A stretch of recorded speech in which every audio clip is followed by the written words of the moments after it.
I love tower defense games. There's something about the genre that scratches that itch. It has everything I love in games, from impactful choices to the incremental power fantasy of crushing waves of enemies.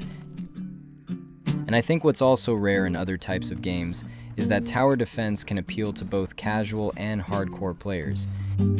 It's a deceptively simple loop. You start with basic, understandable pieces, but the real depth comes from how those pieces interact to solve interesting and creative problems. In the last episode of Brickwork, we were right at the beginning. A building system with a few rough ideas. A prototype that technically worked, but didn't really know what it wanted to be yet. Since then, I've had some time to think about it, read through all of the great comments from the last video, and decide where I want to take this game. And I don't think I have all of the answers just yet, but I'm very excited by where this is headed. Before we get into it, some good news. The Steam page for Brickwork is officially live. If you want to support the project, hitting the wishlist button is the absolute best way to do it. It genuinely means so much to have your support. Link is in the description, and I hope you enjoy episode 2 of Brickwork.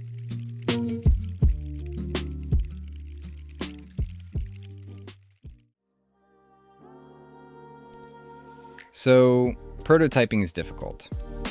We built this modular brick system in the last episode, and we couldn't really figure out where to go with it.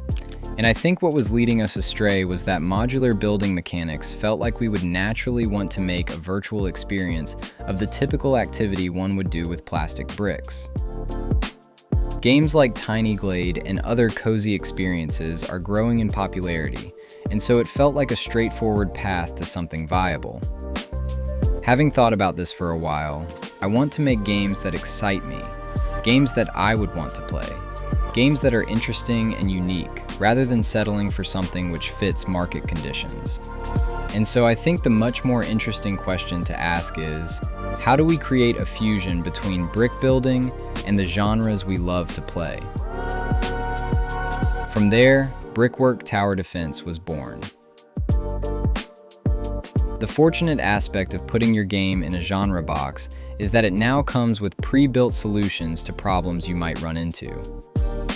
If you were building a platformer, problems like how a jump should feel, the visual language of hazards, coyote time, these are all solutions, or recipes, to solve common genre problems that you can bring across to your game. So if we're building a tower defense, things like the game loop structure, escalating difficulty, how to introduce interesting map design, these are all recipes where other games can influence our solutions. The other half of the coin is looking at problems unique to this game specifically. The hook of this game is mixing the fantasy of a buildable world with the traditional aspects of tower defense. And so the fact that our world is made of bricks will give rise to many unique challenges. Let's look at one as an example. An obvious first question when building a tower defense would be, what do towers look like in this game?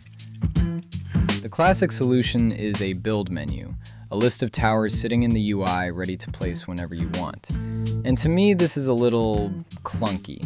It sort of gives access to all strategies at any time and puts too much pressure on the map design to introduce variety. The other extreme is something like a multi-block. Instead of selecting a tower from a menu, you physically build it, place the right bricks in the right pattern, and it snaps into a tower. Which sounds really cool in theory, but this too comes with a lot of baggage.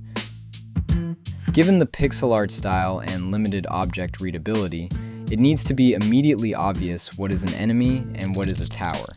In a sea of bricks, it might be difficult to pick out where one multi-block starts and another ends. A possible solution might be looking at a more discrete placement, where individual towers are split into distinct buildable zones. But for me, a core goal of this game is that it feels like a sandbox where you can build and shape the world. And so I think multi-blocks are just too messy to work with in this format.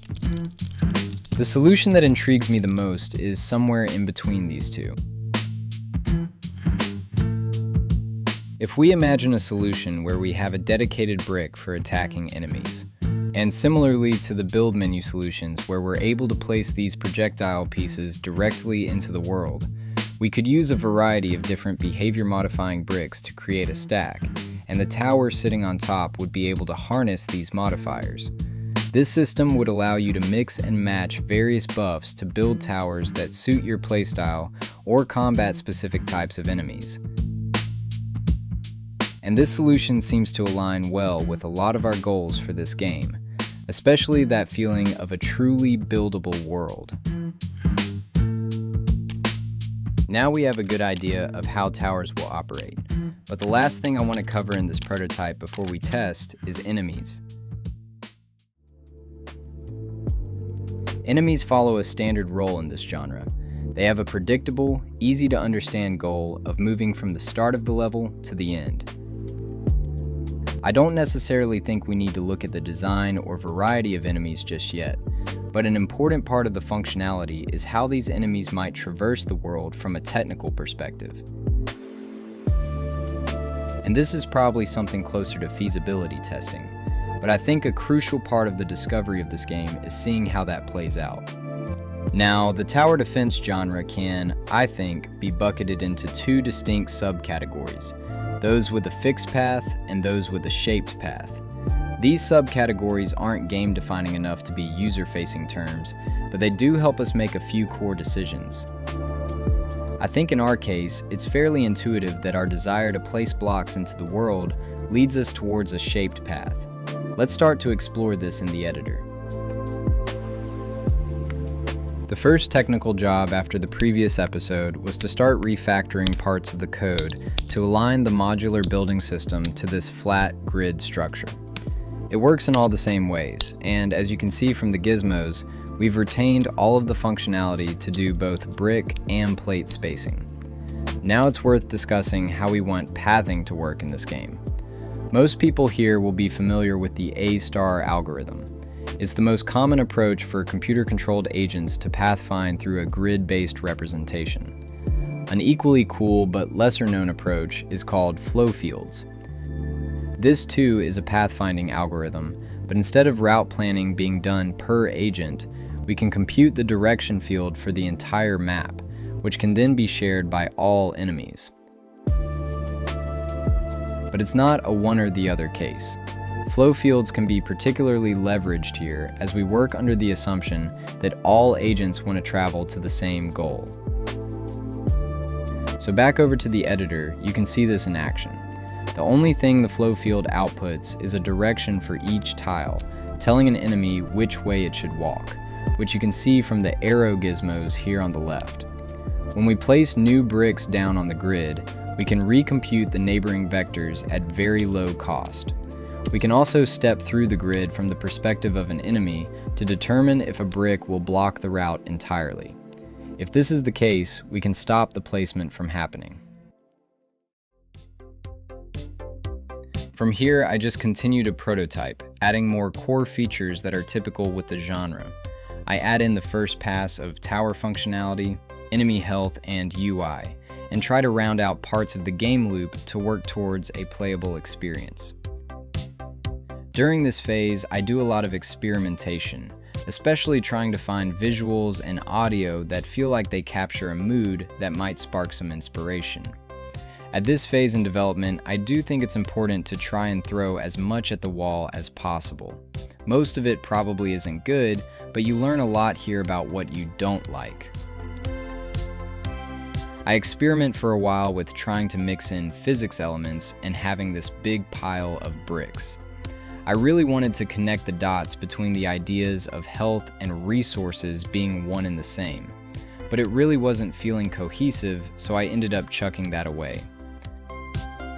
But I move on to rounding out more tower functionality and expand on the idea of the projectile being dictated by the blocks beneath.